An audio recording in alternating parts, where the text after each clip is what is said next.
Hi students, നമ്മൾ second മോഡ്യൂളിന്റെ പകുതി വരെ നമ്മൾ ക്ലാസ്സിൽ പഠിച്ചിട്ടുണ്ടായിരുന്നു. ബാക്കിയുള്ള കാര്യങ്ങൾ നമ്മൾ ഓൺലൈനായിട്ട് നമ്മൾ കവർ ചെയ്യുകയാണ്. നമ്മൾ ആ സിലബസിലേക്ക് ഒന്നുകൂടി വരികയാണ്. ഇവിടെ ആദ്യം നമുക്ക് കവർ ചെയ്യേണ്ടിയിരുന്ന കുറച്ച് കാര്യങ്ങൾ ടർബൈൻസിനെ കുറിച്ചായിരുന്നു. ടർബൈൻസിന്റെ കാര്യങ്ങൾ നമ്മൾ ക്ലാസ്സിൽ പറഞ്ഞു. ബാക്കി പമ്പിന്റെ പ്രവർത്തനം ആണ് നമ്മൾ പഠിപ്പിച്ചു നിർത്തിയത്. ഇനി പമ്പിന്റെ മറ്റ് പ്രോപ്പർട്ടീസിനെ കുറിച്ചാണ് നമ്മൾ ഇന്നത്തെ ഈ ഒരു വീഡിയോയിൽ നമ്മൾ പറയുന്നത്. ഡ്രാഫ്റ്റ് ട്യൂബിനെ കുറിച്ച് നമ്മൾ പറഞ്ഞു, അതിന്റെ ടൈപ്സിനെ കുറിച്ച്, സർജ് ടാങ്ക് എന്താണ്, അതിന്റെ ഉപയോഗം പറഞ്ഞു. അതുപോലെ തന്നെ ക്യാവിറ്റേഷൻ എങ്ങനെയാണ് ഉണ്ടാവുന്നത്, അല്ലെങ്കിൽ അതിന്റെയൊക്കെ കാരണങ്ങൾ എന്തൊക്കെയാണ് എന്നുള്ള കാര്യത്തെക്കുറിച്ച് പറഞ്ഞു. Then cavitation, governing of Pelton turbine, governing of Francis turbine, ഈ ഒരു കാര്യത്തെക്കുറിച്ച് പറഞ്ഞു. ടർബൈനിന്റെ സ്പെസിഫിക് സ്പീഡ് ഡിഫൈൻ ചെയ്തു. അതുപോലെ തന്നെ യൂണിറ്റ് ക്വാണ്ടിറ്റീസ് എന്നുള്ളൊരു കാര്യത്തെക്കുറിച്ച് നമ്മൾ പറഞ്ഞു. അതിന്റെ പ്രോബ്ലംസ് നമ്മൾ ചെയ്തു. നമ്മൾ പമ്പിന്റെ കാര്യങ്ങളെ കുറിച്ച്, എങ്ങനെയാണ് പമ്പ് വരുന്നത്, വോർട്ടെക്സ് മോഷൻ എന്താണ് എന്നുള്ള കാര്യങ്ങൾ പറഞ്ഞു. ദെൻ പമ്പിന്റെ ക്ലാസിഫിക്കേഷനെ കുറിച്ച് പഠിച്ചു. അതിനുശേഷം നമ്മൾ അവയുടെ ഓരോ കാര്യങ്ങളും ഏതൊക്കെയാണെന്നുള്ള കാര്യം നമ്മൾ പറഞ്ഞു. ദെൻ പമ്പിന്റെ നെക്സ്റ്റ് കാര്യങ്ങളെ കുറിച്ച് നമ്മൾ വർക്കിംഗ് എന്താണ്, ഫ്രാൻസിസ് ടർബൈനും സെൻട്രിഫ്യൂഗൽ പമ്പും തമ്മിൽ എങ്ങനെ കമ്പയർ ചെയ്യാം, അതുപോലെയുള്ള കാര്യങ്ങൾ നമ്മൾ പഠിച്ചു. ദെൻ ടൈപ്പ് ഓഫ് ഇംപെല്ലർ ഒക്കെ നമ്മൾ പഠിച്ചു. വർക്ക് ഡണ്ണിന്റെ ഇക്വേഷൻ നമ്മൾ ഡിറൈവ് ചെയ്തു. അതിന്റെ വെലോസിറ്റി ട്രയാങ്കിൾ വരച്ചു. പ്രോബ്ലംസ് നമ്മൾ ചെയ്തിട്ടില്ല. അപ്പൊ നമ്മൾ ഇതിന്റെ ഡെറിവേഷൻ ഇവിടം വരെയാണ് നമ്മൾ പഠിച്ചു നിർത്തിയത്. ഓയിലേഴ്സ് ഹെഡിന്റെ കാര്യത്തെ കുറിച്ച് എങ്ങനെയാണ് എന്നുള്ള കാര്യം പറഞ്ഞു. അതുപോലെ തന്നെ നമ്മൾ സക്ഷൻ ഹെഡ് എന്താണ്, ഡെലിവറി ഹെഡ്, സ്റ്റാറ്റിക് ഹെഡ് മുതലായ കാര്യത്തെ കുറിച്ച് പഠിച്ചു. മാനോമെട്രിക് ഹെഡ്, ഇങ്ങനെ 4 തരത്തിലുള്ള ഹെഡുകളെ കുറിച്ച് നമ്മൾ പഠിച്ചു. ഒരു പമ്പിന്റെ അല്ലെങ്കിൽ ഒരു സെൻട്രിഫ്യൂഗൽ പമ്പിന്റെ വ്യത്യസ്ത എഫിഷ്യൻസികളെ കുറിച്ച് വരെ നമ്മൾ പഠിച്ചു നിർത്തി. ഇനി നമ്മൾ പഠിക്കാനായിട്ട് പോകുന്നത് specific speed of A pump എന്നുള്ള കാര്യമാണ്. Specific speed of A pump നമുക്കറിയാം. നമ്മൾ സെൻട്രിഫ്യൂഗൽ ഒരു ടർബൈന്റെ സ്പെസിഫിക് സ്പീഡ് നമ്മൾ ഡിറൈവ് ചെയ്തിട്ടുണ്ട്. അതുപോലെ തന്നെ വരുന്നൊരു കാര്യമാണ് specific speed of A pump. Pump എന്ന് പറയുമ്പോൾ ഒരു കാര്യം മനസ്സിലാക്കുക, ഡിസ്ചാർജ്, അതാണ് നമുക്ക് കിട്ടുന്നത് അല്ലെ. വെള്ളം കിട്ടുന്നു, വെളിയിലേക്ക് കിട്ടുന്നു, കിണറ്റിലുള്ള വെള്ളം ടാങ്കിലേക്ക് എത്തുന്ന ആ വെള്ളം നമുക്ക് കിട്ടുകയാണ്. It is speed of an imaginary pump. ഒരു ഇമാജിനറി പമ്പിന്റെ സ്പീഡാണ്. Geometrically similar to the given pump which would deliver discharge of 1 അപ്പോൾ ഡിസ്ചാർജ് ഓഫ് 1 മീറ്റർ ക്യൂബ് എന്നുള്ള കാര്യം നേരത്തെ എന്തായിരുന്നു, നമുക്ക് ടർബൈനിലൂടെ പവർ കിട്ടുമായിരുന്നു. അപ്പോൾ യൂണിറ്റ് പവർ കിട്ടുന്ന ജോമെട്രിക്ക് സിമിലർ ആയിട്ടുള്ള മറ്റൊരു പമ്പിന്റെ സ്പീഡ്. ഇവിടെ യൂണിറ്റ് ഡിസ്ചാർജ് കിട്ടുന്ന ഈ under a manometric head of 1 metre വരുമ്പോൾ ഉണ്ടാവുന്ന ജോമെട്രിക്കലി സിമിലർ ആയിട്ടുള്ള മറ്റൊരു പമ്പിന്റെ സ്പീഡിനെയാണ് നമ്മൾ എന്ത് പറയുന്നത്, സ്പെസിഫിക് സ്പീഡ് എന്ന് നമ്മൾ ഡിനോട്ട് ചെയ്യുന്നത്. അപ്പൊ ആ ഒരു കാര്യം നമ്മൾ ക്ലിയർ ആയിട്ട് മനസ്സിലാക്കുക, എന്താണ് സ്പെസിഫിക് സ്പീഡ്. ഇനി എന്തിനു വേണ്ടിയിട്ടാണ് ഇതൊക്കെ ഉപയോഗിക്കുന്നത്? പമ്പിന് ഒരു പർട്ടിക്കുലർ ആവശ്യം, ഏത് selection of pumps for a specific application. ഇനി എന്താണ് ഒരു പമ്പിന്റെ പെർഫോമൻസ് നമ്മൾ മെഷർ ചെയ്യാൻ. ഇനി ഏതൊക്കെ ടൈപ്പ് ആണെന്ന് നമ്മൾ തരംതിരിക്കുന്നതിന് വേണ്ടിയിട്ട് ഈ സ്പെസിഫിക് സ്പീഡ് നമ്മൾ ഉപയോഗിക്കുന്നു. ഓക്കെ, ഇനി ഇതിന്റെ പമ്പിന്റെ സ്പെസിഫിക് സ്പീഡിന്റെ equation NS = N × √Q divide by HM. എന്ന് പറഞ്ഞ മാനോമെട്രിക് ഹെഡ് ആണ്, റേസ് ടു 3/4. ഇത് നിങ്ങൾ എപ്പോഴും പഠിക്കേണ്ട, വളരെ അത്യാവശ്യമായിട്ട് പഠിക്കേണ്ട ഒരു കാര്യമാണ്. കാര്യം ഇത് തിരിഞ്ഞു പോകാനുള്ള ചാൻസ് ഉണ്ട്.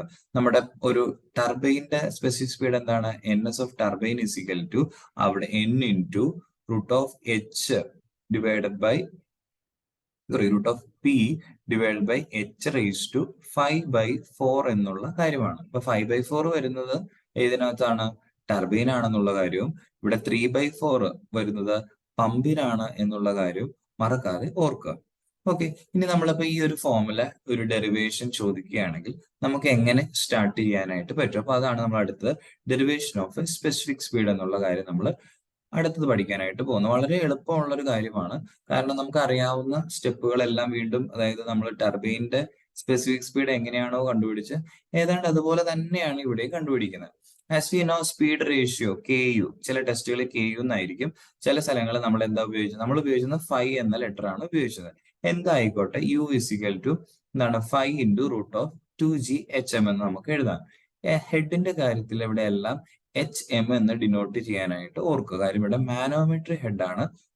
ഒരു സെൻട്രിഫ്യൂഗൽ പമ്പിന്റെ വർക്കിംഗ് ഹെഡ് എന്ന് പറയുന്നത്. So U is equal to U proportional to H M, root of H M എന്നുള്ള കാര്യം നമ്മൾ ഇക്വേഷൻ 1 ആയിട്ട് കൊടുത്തു. ഇനി നമ്മുടെ അടുത്ത ഒരു കാര്യം അറിയാം, flow velocity V F is equal to psi into root of 2g H M എന്ന് നമുക്ക് എഴുതാം. ഇതിൽ നിന്ന് ഈ velocity, flow velocity proportional to root of H M എന്ന് നമുക്ക് എഴുതാം. ഇതിന് ഇക്വേഷൻ നമ്പർ 2 എന്ന് കൊടുക്കാം. ഓക്കെ, ഇനി ഇതുപോലെ തന്നെ നമുക്ക് എഴുതാം discharge Q is equal to pi into D into B into V F 1. അപ്പൊ ഡി കൂടുന്നതിനനുസരിച്ച് ബി കൂടും എന്നുള്ളത് കൊണ്ട് Q proportional to D square into V F എന്ന് എഴുതാം. കുറച്ചുകൂടി ക്ലിയർ ആയിട്ടാണെങ്കിൽ Q into D square into V എഫിന് എന്താണ്, V F proportional to root H ആണല്ലോ, അതുകൊണ്ട് Q into D square into V എഫിന് വരെ Q into D square into root of H M എന്നുള്ള രീതിയിൽ നമുക്ക് എഴുതാം. ഇനി അടുത്ത കാര്യം എന്ന് പറയുകയാണെങ്കിൽ യുവിന്റെ മറ്റൊരു ഫോർമുലയുണ്ട്, യു ഇസിക്കൽ ടു എന്താണ്, പൈ ഡി എൻ ബൈ 60 എന്നുള്ള ഫോർമുലയുണ്ട്. അതിൽ യു എന്തിനോട് പ്രൊപ്പോർഷണൽ ആണ്, ഡി എന്നിനോട് പ്രൊപ്പോർഷണൽ ആണ്. സോ ഇക്വേഷൻ അത് 4 എന്ന് കൊടുക്കാം. അപ്പൊ 1ഉം 4ഉം നമ്മൾ കമ്പയർ ചെയ്യുകയാണെങ്കിൽ യു പ്രൊപ്പോർഷണൽ ടു എന്താണ് root of H M and U proportional to D N എന്ന രണ്ടും എഴുതാം. ഇവരെ തമ്മിൽ ഇക്വേറ്റ് ചെയ്ത് കഴിഞ്ഞാൽ എന്താ, D N proportional to root of H M, that is D proportional to root of H by N എന്നുള്ള കാര്യത്തിലേക്ക് വന്നു. അപ്പൊ നമ്മൾ കുറച്ചു മുമ്പ് ക്യൂവിന്റെ ഒരു ഫോർമുല എഴുതിയിരുന്നു. ക്യൂ ഇസിക്കൽ ടു എന്താണ്, തൊട്ട് താഴെ Q is equal to D square into root of H M എന്നുള്ള വരെ നമ്മൾ എഴുതിയിരിക്കുകയായിരുന്നു. അപ്പൊ ഈ ഒരു കാര്യം നമ്മൾ എങ്ങനെ എഴുതും, Q proportional to root of H എമ്മിന്റെ സ്ക്വയർ ഇതാണ് ഇൻറ്റു റൂട്ട് ഓഫ് എച്ച്. അപ്പൊ നമ്മളിത് സോൾവ് ചെയ്യുമ്പോഴത്തേക്ക് എന്ത് വരും, Q proportional to H raise to 3/2 by N എന്ന് പറയും. അതിനെ ഈ ഒരു പ്രൊപ്പോർഷണാലിറ്റി കോൺസ്റ്റന്റിനെ മാറ്റി കെ എന്ന് എഴുതുകയാണെങ്കിൽ Q is equal to K into H raise to 3/2 divide by N square. അപ്പൊ ഇവിടം വരെ വന്ന് നിർത്തി. ഇനി നമ്മളൊരു കാര്യം ചെയ്യാം, എന്താണ് സ്പെസിഫിക് സ്പീഡ് എന്ന് പറയുന്നത്, discharge 1 metre cube per second വരുമ്പോൾ അല്ലെ, ഡിസ്ചാർജ് 1 വരുമ്പോൾ under a head of 1 metre വരുമ്പോൾ ഉണ്ടാവുന്ന സ്പീഡാണ്. ആ പർട്ടിക്കുലർ കാര്യം നമ്മൾ ഇവിടെ കൊടുക്കുകയാണ്. എന്ത് കൊടുക്കുന്നു, ഡിസ്ചാർജിന്റെ വാല്യൂ 1 മീറ്റർ പെർ സെക്കൻഡ്, ഹെഡിന്റെ വാല്യൂ 1 മീറ്റർ. അപ്പൊ ഈ ഇക്വേഷൻ 7 എന്താവും, 1 ഇസിക്കൽ ടു കെ ഇൻറ്റു 1 ഈ ഒരു കാര്യം ചെയ്യുന്നു. സോ അതായത് 1 ഇസിക്കൽ ടു കെയുടെ വാല്യൂ എൻ എസ് സ്ക്വയർ എന്ന് കിട്ടുന്നു. അപ്പൊ നമ്മൾ വീണ്ടും ഇക്വേഷൻ 7 വീണ്ടും ഒന്നുകൂടെ എഴുതുകയാണ്. ക്യൂ ഇസിക്കൽ ടു കെക്ക് പകരം N S square H raise to 3/2 by N square. ഇതൊന്ന് റീഅറേഞ്ച് ചെയ്ത് എഴുതി കഴിഞ്ഞു കഴിഞ്ഞാൽ എൻ എസിന്റെ value is equal to N into root of Q divide by H M raise to 3/4 എന്നുള്ള കാര്യത്തിലേക്ക് വരും. അപ്പൊ ഈ ഒരു ഡെറിവേഷൻ ആണ് ഇതിൽ പഠിക്കേണ്ടത്, സെൻട്രിഫ്യൂഗൽ പമ്പിന്റെ സ്പെസിഫിക് സ്പീഡ് എന്നുള്ള കാര്യത്തിൽ പഠിക്കേണ്ടത് വളരെ ഇമ്പോർട്ടന്റ് ആണ്. എന്തിനാണ്, range of specific speed in pump, radial pump ആണെങ്കിൽ സ്പെസിഫിക് സ്പീഡിന്റെ വാല്യൂ ലെസ് ദാൻ 80 ആയിരിക്കും. മിക്സഡ് ഫ്ലോ ആയിട്ടുള്ള പമ്പ് ആണെങ്കിൽ ബിറ്റ്വീൻ 80 ആൻഡ് 160 ആയിരിക്കും. ആക്സിയൽ ഫ്ലോ പമ്പ് ആണെങ്കിൽ ബിറ്റ്വീൻ 160 ആൻഡ് 500 ആയിരിക്കും എന്തിന്റെ വാല്യൂ, സ്പെസിഫിക് സ്പീഡിന്റെ വാല്യൂ. അപ്പൊ ഒന്നാമത് ഇന്നത്തെ ക്ലാസ്സിൽ പറയുന്ന കാര്യം സ്പെസിഫിക് സ്പീഡ് ഓഫ് ഒരു സെൻട്രിഫ്യൂഗൽ പമ്പ് എന്നുള്ള കാര്യമാണ്. അതിന്റെ സ്റ്റേറ്റ്മെന്റ് എന്താണെന്ന് പഠിക്കണം, അതിന്റെ ഫോർമുല ഡിറൈവ് ചെയ്യാനായിട്ട് പഠിക്കണം. ഇതാണ് ഒന്നാമത്തെ കാര്യം നമ്മൾ കവർ ചെയ്യുന്നത്. ഇനി അടുത്ത കാര്യം നമ്മൾ കവർ ചെയ്യുന്ന കാര്യം വെച്ചാൽ NPSH, വളരെ ഇമ്പോർട്ടന്റ് ആയിട്ടുള്ള ഒരു കാര്യമാണ് NPSH എന്ന് പറഞ്ഞു കഴിഞ്ഞാൽ. NPSHന്റെ പൂർണ്ണ രൂപം നെറ്റ് പോസിറ്റീവ് സക്ഷൻ ഹെഡ് എന്നുള്ളതാണ്. Net positive suction head. അതായത് നമുക്ക് ഈ ഒരു റൈറ്റ് സൈഡിലെ പടം ഒന്ന് നോക്കുക. നമുക്ക് എല്ലാവർക്കും അറിയാവുന്ന ഒരു കാര്യമാണ്. ഇത് ഏതാ ടിക്കറ്റ് ഏറ്റവും താഴെ സമ്പാണ്. സമ്പിൽ നിന്ന് അതേ വെള്ളം മുകളിലേക്ക് കയറി ഇംപെല്ലറിന്റെ അയിലേക്ക് പോകുന്നു. അവിടെ ഒരു നെഗറ്റീവ് പ്രഷർ ക്രിയേറ്റ് ചെയ്യുന്നതിന്റെ ഫലമായിട്ട് മുകളിലേക്ക് ഡെലിവറി പൈപ്പിലേക്ക് വെള്ളം കയറുന്നു. ഓക്കെ, ഈ ഒരു കാര്യം നമുക്ക് അറിയാവുന്ന കാര്യമാണ്. അപ്പൊ ഈ ഇംപെല്ലറിന്റെ അയില് നമുക്കറിയാം എപ്പോഴും എന്തൊരു പ്രഷർ വേണം, നെഗറ്റീവ് പ്രഷർ ക്രിയേറ്റ് ചെയ്യണം. ഇംപെല്ലറിന്റെ അയില് നെഗറ്റീവ് പ്രഷർ വേണം ക്രിയേറ്റ് ചെയ്യാൻ. ഈ നെഗറ്റീവ് പ്രഷർ ഒത്തിരി താണു പോയി കഴിഞ്ഞാൽ, ഒത്തിരി താണു പോകുക എന്ന് പറഞ്ഞു കഴിഞ്ഞാൽ അതിലൂടെ പാസ് ചെയ്യുന്ന വാട്ടറിന്റെ വേപ്പർ പ്രഷറിനേക്കാൾ താഴ്ന്നു പോവുകയാണെങ്കിൽ as you know cavitation will occur. So എന്ത് ചെയ്യണം, കാവിറ്റേഷൻ നമുക്കൊരു അൺവാണ്ടഡ് ആയിട്ടുള്ള ഫിനോമിന ആണ്. അപ്പൊ അതിനെ നമ്മൾ ഒഴിവാക്കണം. അപ്പൊ കാവിറ്റേഷൻ ഒഴിവാക്കിക്കൊണ്ട് നടുക്ക് മിനിമം ആയിട്ടുള്ള ഒരു പ്രഷർ മെയിൻറ്റെയിൻ ചെയ്തുകൊണ്ട് എത്രത്തോളം സക്ഷൻ കിട്ടുന്നു എന്നുള്ള ഒരു കാര്യമാണ് NPSH എന്നുകൊണ്ട് ഡിഫൈൻ ചെയ്യുന്നത്. That is it is absolute pressure. It is the absolute pressure required at the eye of the impeller. ഇംപെല്ലറിന്റെ ഐയിൽ വേണ്ട absolute pressure to make the liquid flow from the sump to the pump inlet through the suction pipe. Suction പൈപ്പിലൂടെ, അതായത് ഏതാണ് ticket ഇരിക്കുന്നതാണ് suction pipe. Suction പൈപ്പിലൂടെ നമുക്ക് എന്ത് ചെയ്യണം? വെള്ളം മുകളിലേക്ക് കയറി പോകണം. അതിന് വേണ്ട സെന്ററിൽ വേണ്ട ഐ ഓഫ് ദി ഇംപെല്ലറിൽ വേണ്ട pressure in terms of absolute pressure ഹെഡിനെയാണ് നമ്മൾ നെറ്റ് പോസിറ്റീവ്. അപ്പൊ ഈ ഒരു സ്റ്റേറ്റ്മെന്റ് പഠിക്കണം. ഇനി എങ്ങനെയാ കണ്ടെത്തുന്നത് എന്നുള്ള കാര്യം നമ്മൾ പഠിക്കും. ഇപ്പൊ NPS ന്റെ ഇക്വേഷൻ എന്ന് പറയുകയാണെങ്കിൽ ഒന്നുകിൽ നമുക്ക് ഇങ്ങനെ എഴുതാം, NPS is equal to P1 by rho g, where P1 is the one, നമ്മളിപ്പോ ഐ ഓഫ് ദി ഇംപെല്ലർ ആണെങ്കിൽ അവിടുത്തെ pressure head, minus PV by rho g, that is a vapour pressure head, plus VS square by 2G എന്നുള്ള രീതിയിൽ നമുക്ക് denote ചെയ്യും. ഇതാണ് NPSHന്റെ ഒരു രീതിയിൽ ഡിനോട്ട് ചെയ്യാൻ കഴിയുന്ന കാര്യം. ഇത് കൃത്യമായിട്ട് നോട്ട് ചെയ്യണം. ഇതിന്റെ PDF ഞാൻ അയച്ചു തരാം. ഈ ഒരു ഫോമുലയാണ് ഏറ്റവും ഒരു പ്രധാനപ്പെട്ട. ഇനി മറ്റൊരു കാര്യം എന്ന് പറയുകയാണെങ്കിൽ LPH സിക്കൽ ഇതേ തന്നെയാണ്, നമ്മളൊന്ന് ചൂടി സിംപ്ലിഫൈ ചെയ്ത് എഴുതിയിരിക്കുകയാണ്. HA atmospheric pressure minus suction head minus head loss due to friction in the suction pipe minus vapour pressure head എന്നുള്ള രീതിയിലും NPSHനെ നമുക്ക് എന്ത് ചെയ്യാനായിട്ട് പറ്റും? ഡിനോട്ട് ചെയ്യാനായിട്ട് പറ്റും. ഓക്കെ, ഇനി ഞാൻ ഒന്നുകൂടി കൃത്യമായിട്ട് വിശദീകരിക്കാം. NPSH എന്ന് പറയുകയാണെങ്കിൽ ഇൻഡസ്ട്രിയിൽ ഉപയോഗിക്കുന്ന, ഇത് നമുക്കൊരു ഇൻഡസ്ട്രിയൽ ടേം ആണ്. NPSH എന്ന് പറയുന്നത് മിനിമം സക്ഷൻ കണ്ടീഷൻ ആണ് നമുക്ക് ഈ NPSH വെച്ചിട്ട് നമ്മൾ ഡിനോട്ട് ചെയ്യുന്നത്. Okay, so it is defined as the total head at the pump inlet above the vapor pressure. ഞാൻ ആദ്യം സൂചിപ്പിച്ചതാണ്, വേപ്പർ പ്രഷറിനേക്കാൾ കുറച്ച് കൂടുതലുള്ള പ്രഷർ ആയിരിക്കണം ഐ ഓഫ് ദി ഇംപെല്ലറിൽ. അപ്പോഴുണ്ടാവുന്ന ഹെഡ് എത്ര എന്നുള്ള രീതിയാണ്. അപ്പൊ നമുക്ക് അതുകൊണ്ട് ഈ പറഞ്ഞ കാര്യങ്ങളൊക്കെ ചേർത്തുകൊണ്ട് ഈ ഒരു പോയിന്റിൽ നമുക്ക് ഇങ്ങനെ എഴുതാം. It is also defined as the absolute pressure head at the inlet of the pump minus എത്രയാണ് inlet of the pump absolute pressure? നമുക്ക് അതിനെ P1 by rho g എന്ന് എഴുതാം. അതാണ് ഇൻലെറ്റിലെ അബ്സല്യൂട്ട് പ്രഷർ. അതിൽ നിന്ന് വേപ്പർ പ്രഷർ ഹെഡ് കുറയ്ക്കണം. Vapour pressure head കുറയ്ക്കണം.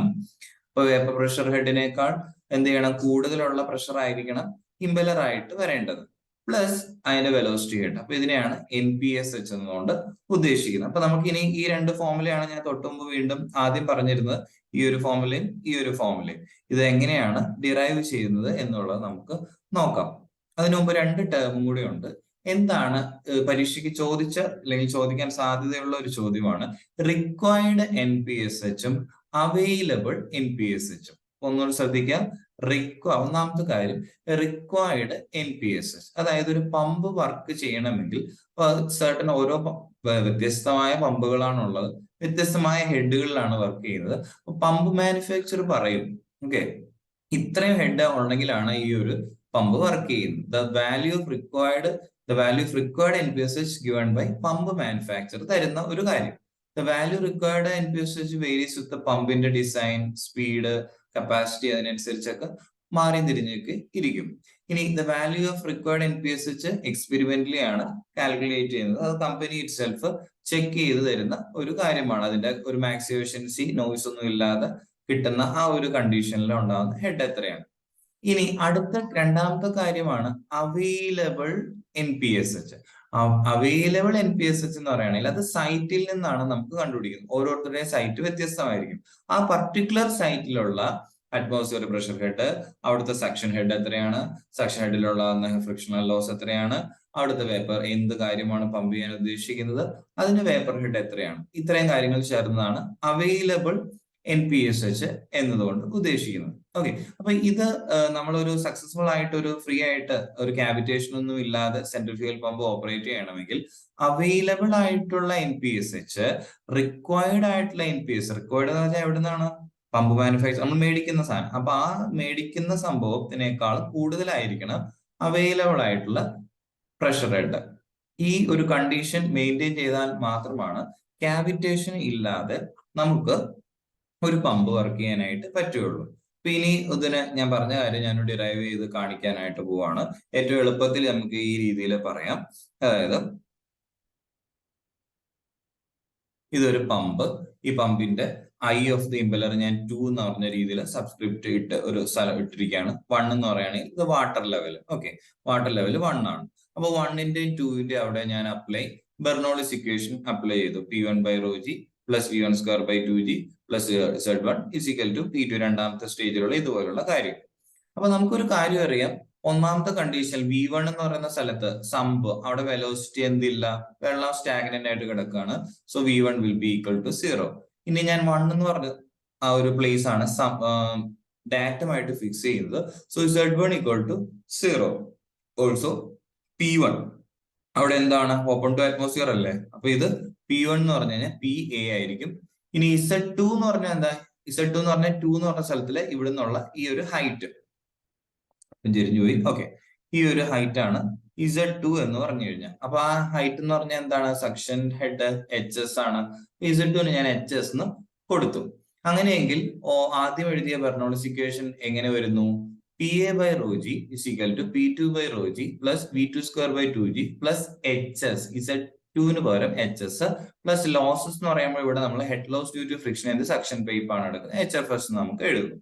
ഓക്കെ, ഇനി P2 by rho G is equal to PA by rho G. ഈ P2 ബൈ റോ ജിനെ, അതായത് ഇമ്പല്ലറിന്റെ നടുക്ക് വരുന്ന ആ പ്രഷറിനെ നമ്മൾ എങ്ങനെ എഴുതുന്നു, is equal to atmospheric pressure head minus ബാക്കിയുള്ള കാര്യങ്ങളൊക്കെ ഒരു ബ്രാക്കറ്റിലേക്ക് ചേർത്ത് വെച്ചിരിക്കുകയാണ്. ഓക്കെ, ഇനി ഒരു കാര്യം നമ്മൾ മനസ്സിലാക്കണം, നമ്മുടെ 3 പ്രഷറുകൾ ഇവിടെ ഉണ്ട്. ഒന്ന് atmosphere pressure, 2 suction pressure, 2 vapour pressure. ഇവയെ എങ്ങനെയാണ് നമ്മൾ നോക്കുന്നത്, നടുക്ക് ഐ ഓഫ് ദ ഇമ്പല്ലറിൽ വരുന്ന പ്രഷർ, ഐ ഓഫ് ദ ഇമ്പല്ലറിൽ വരുന്ന പ്രഷർ, ഇവിടെയുള്ള ഈ ഒരു പ്രഷർ, ഇതാണ് സക്ഷൻ പ്രഷർ എന്നുള്ള രീതിയിൽ ഞാൻ പറയുന്നത്. അപ്പൊ ഈ പ്രഷർ ഐ ഓഫ് ദി ഇമ്പല്ലറിൽ വരുന്ന പ്രഷർ അറ്റ്മോസ്ഫിയർ പ്രഷറിനേക്കാൾ എന്തായിരിക്കണം, കുറവായിരിക്കണം. എന്നാലാണ് നമുക്ക് സക്ഷൻ നടത്തി എടുക്കാനായിട്ട് പറ്റുള്ളൂ. ഇനി അടുത്ത കാര്യം എന്തായിരിക്കണം, വേപ്പർ പ്രഷർ. വേപ്പർ പ്രഷർ ഏതായിരിക്കണം, വേപ്പർ പ്രഷറിനേക്കാളും കുറഞ്ഞ പ്രഷർ ആയിരിക്കണം നമ്മുടെ സക്ഷൻ പ്രഷർ എന്നുള്ള കാര്യം. എന്നാൽ അല്ലെങ്കിൽ വേപ്പർ പ്രഷറിനേക്കാൾ കൂടുതലായി പോയി കഴിഞ്ഞു കഴിഞ്ഞാൽ വേപ്പറും ഉണ്ടാവും, പിന്നെ കാവിറ്റേഷൻ ഉണ്ടാവും. അപ്പൊ ആ ഒരു കാര്യം നമ്മൾ ഒന്ന് ആലോചിക്കണം. ഇനി അടുത്ത കാര്യം എന്ന് പറയുകയാണെങ്കിൽ to avoid cavitation, okay, P2 by rho ജിയുടെ മിനിമം വാല്യൂ എന്ന് പറഞ്ഞത് ഈ ഒരു PV ബൈ റോ ജിനേക്കാൾ എന്ത് ചെയ്യണം, കൂടുതലായിരിക്കണം അല്ലെ. സക്ഷൻ പ്രഷർ വേപ്പർ പ്രഷറിനേക്കാൾ, P2 ബൈ റോ ജി എന്ന് പറഞ്ഞാൽ suction pressure PV by rho g എന്ന വേപ്പർ പ്രഷറിനേക്കാൾ കൂടുതലായിരിക്കണം. എന്തിനു വേണ്ടി, ടു അവോയ്ഡ് കാവിറ്റേഷൻ. ഈ ഒരു കണ്ടീഷനാണ് നമുക്ക് ഏറ്റവും പ്രധാനമായിട്ട് ഓർക്കേണ്ടത്. ഓക്കെ, ഇനി നമുക്കൊരു കാര്യം പറയാം, NPSHന്റെ ഡെറിവേഷനിൽ തന്നെ സ്റ്റേറ്റ് ചെയ്തിട്ടുണ്ട്, which is the sum of the ഇമ്പല്ലറിലുള്ള pressure, that is P2 by rho G minus അവിടെയുള്ള വേപ്പർ പ്രഷർ പ്ലസ് അവിടെയുള്ള വെലോസിറ്റി ഹെഡ്, ഇത് മൂന്നും കൂടി ചേരുന്നതാണെന്ന് പറഞ്ഞു.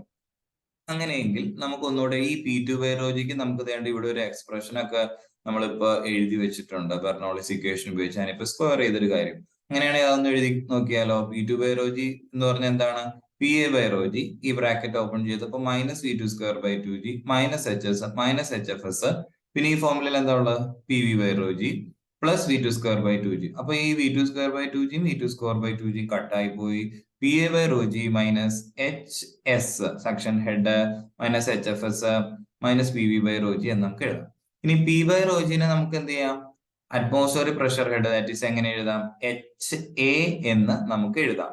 അതുപോലെ minus HS is the suction head, HFS is the friction loss due to friction, and PV by rho നെ നമുക്ക് HV എന്ന് വേണമെങ്കിൽ എഴുതാം. അപ്പൊ ഇതിനെ നമുക്ക് എന്ത് എന്ന് പറയാം, NPSH എന്നുള്ള രീതിയിൽ ഡിനോട്ട് ചെയ്യാനായിട്ട് പറ്റും. നമുക്ക് NPSH എന്നുള്ള കാര്യം ക്ലിയർ ആണല്ലോ. 2 ഫോർമുലകൾ കൃത്യമായിട്ട് എഴുതാനായിട്ട് പഠിക്കുക. ഏതൊക്കെയാണ് 2 ഫോർമുല, ഒന്ന് ഈ ഒരു ഫോർമുല, ഈ ടിക്ക് ചെയ്യുന്ന സാധനം, രണ്ടാമത് ഈ ടിക്ക് ചെയ്തിരിക്കുന്ന ഡബിൾ ടിക്ക് ചെയ്തിരിക്കുന്ന ഈ ഒരു ഫോർമുല. ഈ 2 കൃത്യമായിട്ട് പഠിക്കുക, എഴുതുക എന്നുള്ളതാണ് NPSHൽ ചെയ്യേണ്ടുന്ന കാര്യം. ക്ലിയർ ആയെന്ന് വിചാരിക്കുന്നു. ഇനി നമുക്ക് അടുത്ത ഒരു വീഡിയോയിൽ നമുക്ക് ഇനി ഇതിന്റെ അടുത്ത കുറച്ച് കാര്യങ്ങളുമായിട്ട് ഡിസ്കസ് ചെയ്യാം. ഓക്കെ.